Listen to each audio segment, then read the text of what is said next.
नमस्कार मेरे प्रिय दर्शकों, मेरे प्रिय भक्तों एवं मेरे भाइयों बहनों। मैं सीमा बघेल आप सभी को प्रणाम करती हूँ और हृदय से आपका वंदन अभिनंदन करती हूँ, आपका आभार व्यक्त करती हूँ। आज मैं आपके सामने एक ऐसे टॉपिक पर चर्चा करना चाहती हूँ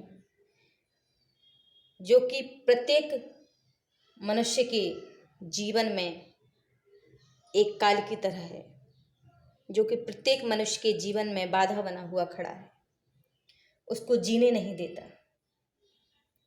जी हाँ मित्रों, और जैसा कि कबीरदास जी ने एक दोहा लिखा है कि क्रोध अगनि घर घर बड़ी, जले सकल संसार, दीन लीन निज भक्त जो, तिनके निकट उबार। इसमें कबीरदास जी कहते हैं कि घर घर में क्रोध की अग्नि पूरे संसार, पूरे विश्व भर के परिवारों को उजाड़ चुकी है और उजाड़ती जा रही है। जी हाँ मित्रों, आज मैं आपके सामने क्रोध पर टॉपिक छेड़ूंगी। क्रोध के बारे में आपको बताऊंगी कि क्रोध क्या चीज़ है, जिसको आप अपने जीवन में क्षण क्षण पर निकालते रहते हैं। ये क्रोध है क्या चीज़? कुछ लोग कहते हैं कि हमें गुस्सा बहुत आता है। कुछ लोगों का कहना होता है कि हम पर गुस्सा कंट्रोल नहीं होता है। तो कुछ लोग ये भी कहते हैं कि गुस्सा हमारी आदत बन चुकी है। तो आपका ये कहना बिल्कुल अनुचित है। जी हाँ, बिल्कुल अनुचित है, क्योंकि ये आप गलत कहते हैं कि आप पर गुस्सा कंट्रोल नहीं होता। मैं आपको बता दूं कि आप उस परमात्मा, उस ईश्वर की बनाई हुई इतनी सुंदर रचना है, इतनी अद्भुत रचना है कि आप कुछ भी कर सकते हो, कुछ भी कर सकते हो, और जीते जागते सबूत भी आपको देखने को मिलते हैं। आज इस धरती का इंसान चांद तक पहुंच गया और आप कहते हैं कि आप पर गुस्सा कंट्रोल नहीं होता। कितनी अजीब बात है। जब आप पर अंदर की, अपने अंदर की बात कंट्रोल नहीं होती, फिर आप बाहर क्या कंट्रोल करोगे? और फिर ये मनुष्य का जीवन हमारे ग्रंथों के हिसाब से माना जाए तो 84 लाख योनियों के बाद आता है। बड़े भाग्य मानुष तन पावा, तन दुर्लभ भय ग्रंथ न गावा। बड़े भाग्य होते हैं जिसको ये मनुष्य का जीवन प्राप्त होता है, और आप यूं ही गुस्सा कर कर के गवा देंगे, ये तो गलत है ना।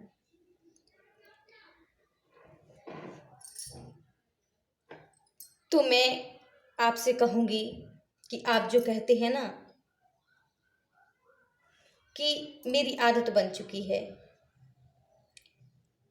या मुझे दूसरे लोग गुस्सा दिलाते हैं, मैं गुस्सा नहीं करता हूँ, दूसरे लोग जो है मुझे गुस्सा दिलाते हैं, तो ये कहना आपका बिल्कुल अनुचित है। क्योंकि आप कोई टीवी नहीं हो जो जिसने चाहा रिमोट दबा दिया और आप चालू हो गए। और अगर आदत डालनी ही है आपको, तो अच्छाई की आदत डालिए, दूसरों को हंसाने की आदत डालिए। और अहम बात यह है कि आपको इस क्रोध से, इस गुस्से से फायदा क्या है? कुछ फायदा हुआ है आज तक? नहीं। इस क्रोध से सिर्फ आपको घाटा है। आपको घाटा है, आपके दिमाग की ऐसी बीमारी बन चुका है क्रोध कि आपकी सोचने समझने की शक्ति खत्म कर देता है। और अगर कोई आपसे प्यार से बात करे या बोले तो आप उस पर चिल्ला कर बात करते हो, आप धीरे धीरे चिड़चिड़ाना सीख जाते हो, आप धीरे धीरे अपना ऐसा स्वभाव बना लेते हो कि मुस्कुराना भूल जाते हो।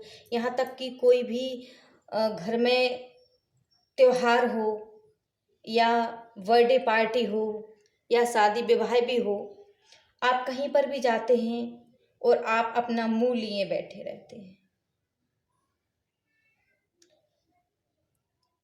ये आपकी गलत बात है और आपके परिवार को भी आप जानते हैं कि आपके क्रोध करने से कितनी पीड़ा भुगतनी पड़ती है। आप तो स्वयं पीड़ा भुगतते ही हैं, लेकिन आपके परिवारजनों को, आपकी बीवी को, आपके बच्चों को, आपके माता पिता को आपके बेवजह चिल्लाने पर, आपके बेवजह क्रोध करने पर कितनी पीड़ाएं भोगनी पड़ती हैं। वो ऐसी सजा भोगते हैं जो उन्होंने अपराध किया ही नहीं। मित्रों, क्रोध करने का एक समय होता है।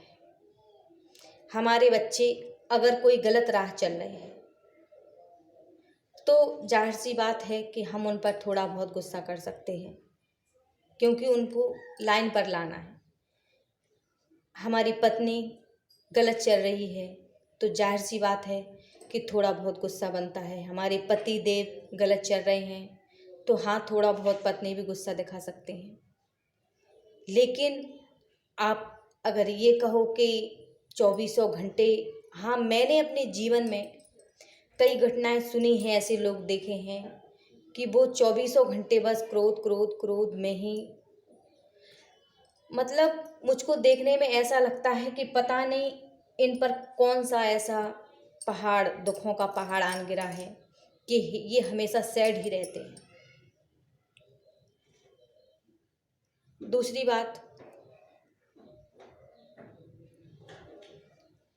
क्रोध से सिर्फ आपको नुकसान है, क्रोध से आपको कोई फायदा नहीं। क्रोध कहीं कहीं पर उचित रहता है, जैसे कि कोई चोरी करके आपकी भाग रहा है चोर, तो वहां पर आपने देख लिया, पकड़ लिया, तो वहां पर आपका क्रोध उचित है, वहां पर आप क्रोध दिखा सकते हो।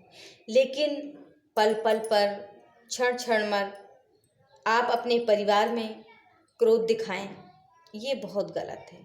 ये क्रोध आपके परिवार को नाश कर देगा। ये आपके परिवार, आपके अपनों को आपसे दूर कर देगा। आपका मान सम्मान, प्रतिष्ठा, यहाँ तक कि धन,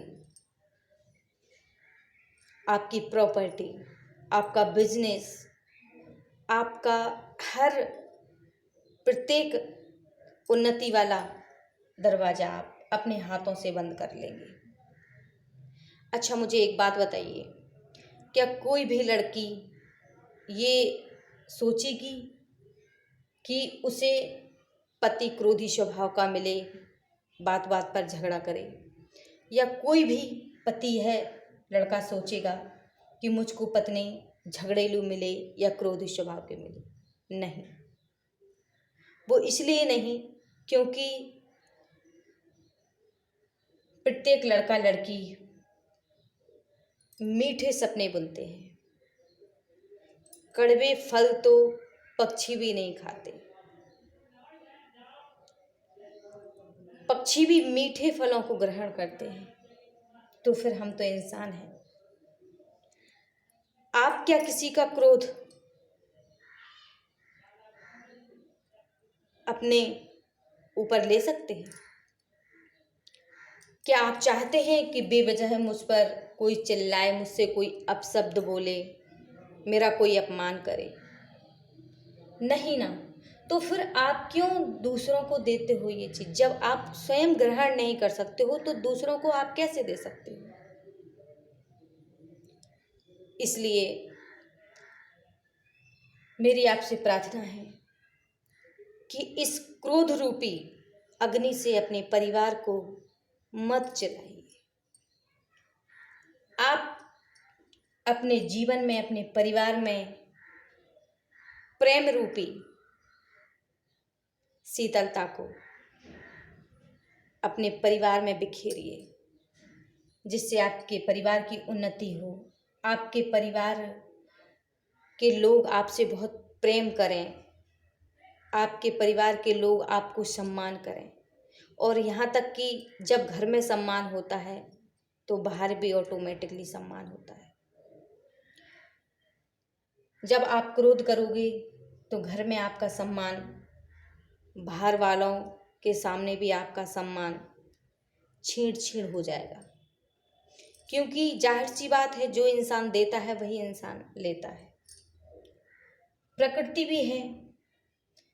तो अगर आप गेहूं का बीज डालोगे तो आपको गेहूं ही मिलेगा, चने का बीज डालोगे तो आपको चने ही मिलेंगे, चावल का बीज डालोगे तो आपको चावल ही मिलेंगे। जो जैसे संस्कारों को बुनता है वो वैसा फल पाता है। और इसलिए मैं आप सभी से प्रार्थना करती हूँ कि आप अपने परिवार को बचाइए। ये मनुष्य की जो योनि है, ये जो जीवन है, ये बड़े भाग्य से आपको मिला है। एक छोटी सी कहानी मैं आपको सुनाऊंगी। उस कहानी में एक लड़का होता है, वो बड़ा ही क्रोधी स्वभाव का होता है, बात बात पर चिल्लाता है, हमेशा भुक रहता है, कभी हंसता मुस्कुराता नहीं है, जैसे कि उसके जीवन से हंसी बिल्कुल दूर दूर तक चली गई है। कोई भी त्योहार हो, कोई भी बर्थडे पार्टी हो, कोई भी कुछ भी फंक्शन हो, हमेशा सैड सैड सा रहता है, दूसरों पर चिड़चिड़ाता है। इसकी वजह से उसके परिवार के लोग उससे नाराज रहने लगे। यहाँ तक कि उसके आए दिन उसके घर में लड़ाई झगड़ा होने लगे। इस वजह से उसके परिवार में ये लड़ाई झगड़ा होने लगे। तो दूसरे लोग हैं वो भी उस चीज़ का फ़ायदा उठाने लगे। बाहर के लोगों में भी उनके जो है लड़ाई झगड़े होने लगे। उस लड़के के दिमाग में आया कि मैं क्या करूं, ये क्रोध मुझ पर कंट्रोल नहीं होता है। कोई मुझसे बात करता है तो मुझको बहुत उस पर गुस्सा आता है कि ये मुझसे बात क्यों कर रहा है।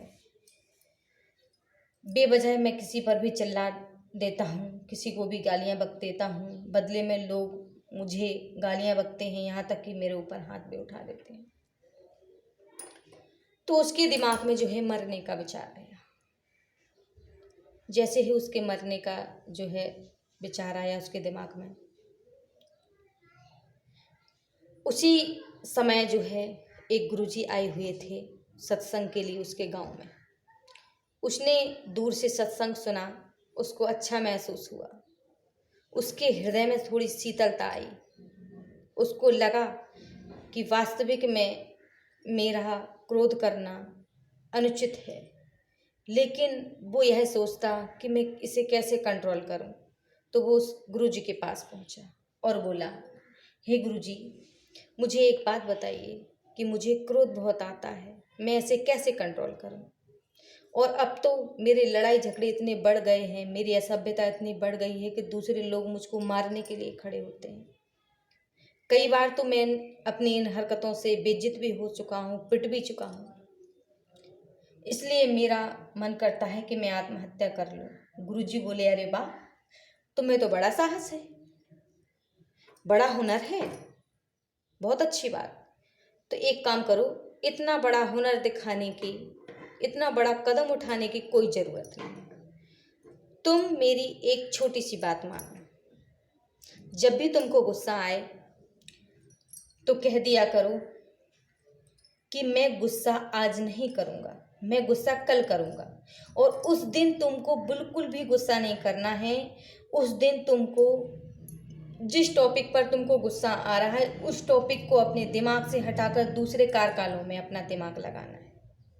जैसे कि कोई ग्रंथ पढ़ लो, कोई स्टोरी पढ़ लो, या कोई कविता या कोई चुटकुले, या टीवी वगैरह देख लो, या नृत्य वगैरह जो है टीवी में देख लो, या अपने बुजुर्गों की सेवा करो, बाहर चले जाओ घूमने के लिए, किसी गरीब की हेल्प करो, किसी भिखारी को खाना खिलाओ, उसको कपड़े दो, वगैरह वगैरह कुछ भी तुम यह प्रतिदिन अपने जीवन में करो। प्रतिदिन लड़का घर जाता है और वह गुरुजी की बताई हुई क्रिया को प्रतिदिन अपने घर में अपनाता है।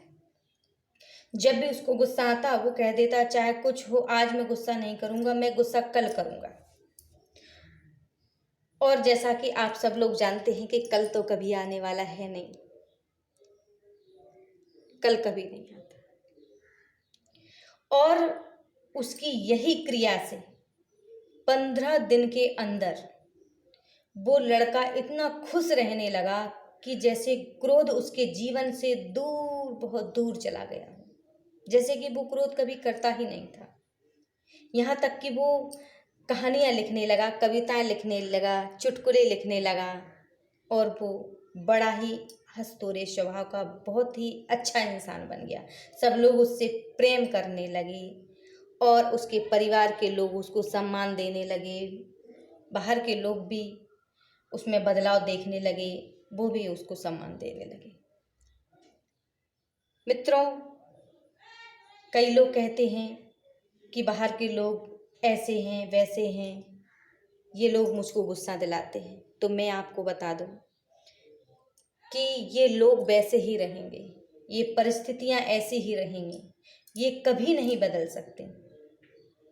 अगर आपको बदलना है तो आप अपने आप को बदल सकते हैं। और अगर ठीक है आप 2-4 लोगों को बदल भी लेंगे तो आप कौन सा स्वर्ग खड़ा कर लेंगे? वो नहीं तो और कोई आपको गुस्सा दिलाएगा।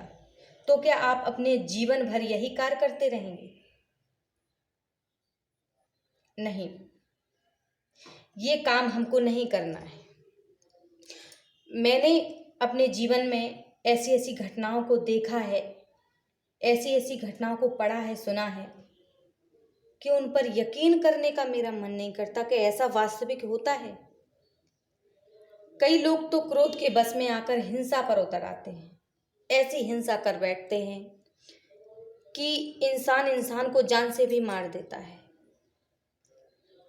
पति इतना क्रोध करता है कि अपनी पत्नी को इतना भयंकर तरीके से पीटता है कि उसकी पत्नी अस्पताल में भर्ती के लायक हो जाती है। कई कई बहुएं ऐसी होती हैं कि वो अपनी सासू माँ को बिल्कुल भी स्नेह नहीं करती, झुंझलाकर खाना देती हैं, ऐसे थालियां पटक देती हैं, लो खा लो। यहाँ तक कि खाना भी नहीं देती हैं, घर से बाहर निकाल देती हैं, अनाथालयों में छोड़ देती हैं, आश्रम में छोड़ देती हैं। ऐसा क्यों है आपके जीवन में? और यहाँ तक कि कोई अमीर आदमी है और उसका पड़ोसी गरीब है तो वो उसको भी जो है जान से मरवाने की सोचता है और कर भी देता है। तो मैं कहती हूँ कि आप इतनी हिंसा सहते ही क्यों हो? कैसे सह लेते हो आप कि आपका पति इतनी भयंकर जो है आपको यातनाएं दें, या बहू सास को इतनी यातनाएं दे रही है, या पड़ोसी को जान से मारने पर उतर आया है, इतना बढ़ने ही क्यों देते हो? उस चीज पर शुरू में ही रोक क्यों नहीं लगाते हो? यहाँ तक कि भगवान श्री कृष्ण ने भी भगवत गीता में लिखा है कि अत्याचार करने वाले से बड़ा होता है अत्याचार सहने वाला। वो क्यों अत्याचार को सहन करता है? वो क्या कमजोर है? अगर कमजोर है तो भी वो अत्याचार के खिलाफ आवाज उठा सकता है। इतना हिंसा को बढ़ावा मत दो कि लोग आपको जान से मारने पर उतर आए। आप मन ही मन में घुटते रहें, मन ही मन में आत्महत्या की सोचते रहें या आत्महत्या करने के लिए आप उकसें, इतनी दूसरों की पीड़ा सहें, इससे तो अच्छा है कि आप खुलकर बात करना सीखो। आप उनको बताओ कि ये हरकत आपकी मुझे अच्छी नहीं लगती, आप बेवजह मुझको परेशान करते हो। और कई घर मैंने ऐसे देखे हैं कि वहां पर लोग आत्महत्या भी कर देते हैं दूसरों से परेशान होकर। तो ये अनुचित है। आप हिंसा के खिलाफ आवाज उठाइए, हिंसा को बढ़ने मत दीजिए। लेकिन इसमें भी कुछ मुद्दे ऐसे होते हैं कि उन्हें पहचाना जाता है कि वास्तविक में आपके ऊपर हिंसा हो रही है या आपकी कमी पर आपको डांटा जा रहा है। ये आप अपने विवेक से जो है सीख सकते हैं। आपको चाहिए कि आप अपने विवेक से अपने आप को पहचानें कि दूसरे लोग अगर मुझे डांट रहे हैं, मुझ पर चिल्लाते हैं, तो ये मेरी कमी है कि बेवजह मुझको ऐसे जो है ताड़ना दी जाती है। एक छोटी सी स्टोरी मैं आपको सुनाऊंगी। एक सासू माँ थी, बड़ी क्रोधी स्वभाव की थी। वो अपनी बहू पर आए दिन चिल्लाना, बुरी बुरी गंदी गालियां देना, लड़ना झगड़ना, ये सब काफी दिनों तक होता रहा। उस बहू ने एक दिन दिमाग लगाया कि मैं आखिर ये सब कब तक सहन करूंगी। इस जिंदगी, ये मेरी अनमोल जिंदगी इस परिवार में सदा के लिए गुजरनी है, तो मैं कब तक ये सब झेलूंगी।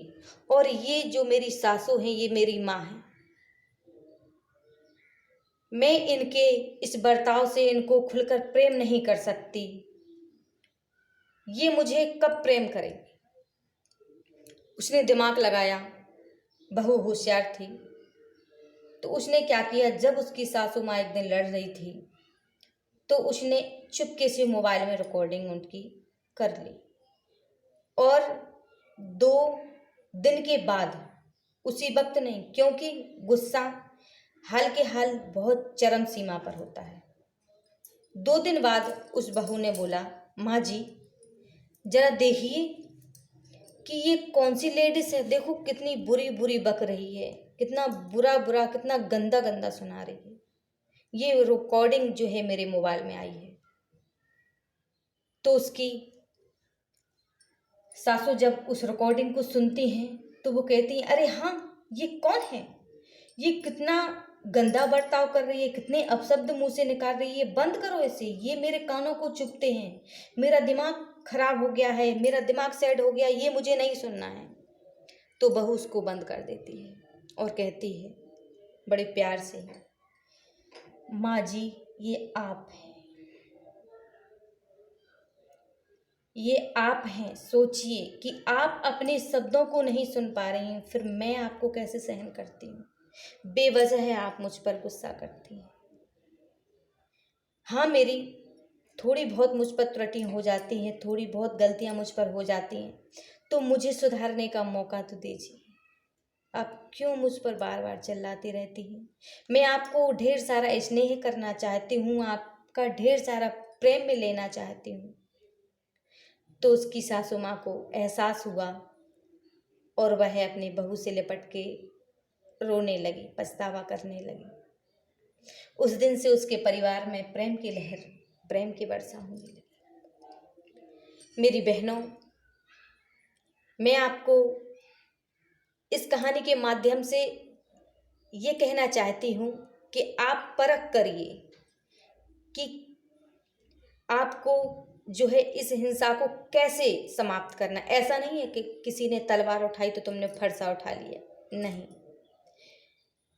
आपको इस तरीके से, आपके विवेक द्वारा इस तरीके से उसको डील करना है कि अगला इंसान सुधर का सुधर जाए और घर में लड़ाई झगड़ा भी ना हो, उसको बुरा भी ना लगे।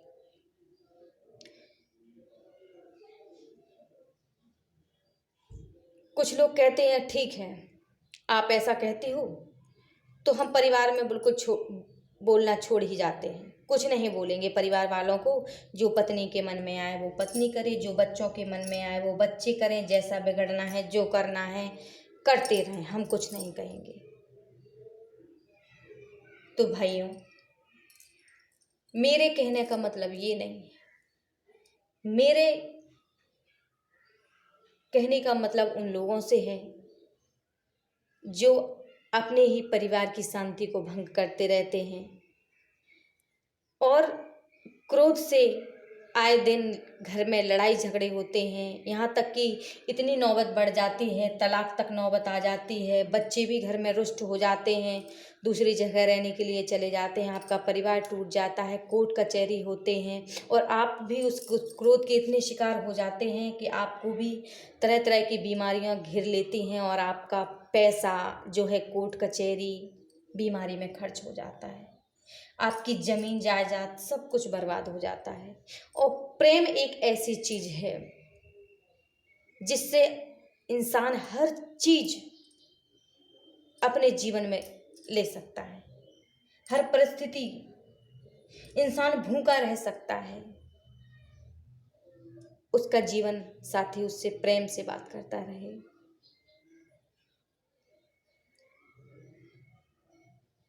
मैं आपसे ये नहीं कहती कि आपके बच्चे गलत चल रहे हैं तो आप उनको डांटो मत या क्रोध मत करो। क्रोध और गुस्सा में अंतर होता है। आपका गुस्सा जायज होता है अगर आपके बच्चे गलत कर रहे हैं, वहां पर आप डांटिए। आपकी पत्नी गलत चल रही है, वहां पर आप डांट सकते हैं। नहीं मानते हैं, कोई बात नहीं, उन पर छोड़ दो। अपने आप जब ठोकर लगेगी, जब समझ में आएगा, जब सोचेंगे नहीं मेरे पिताजी मुझसे सही कहते हैं, मुझे ऐसा कार्य नहीं करना था,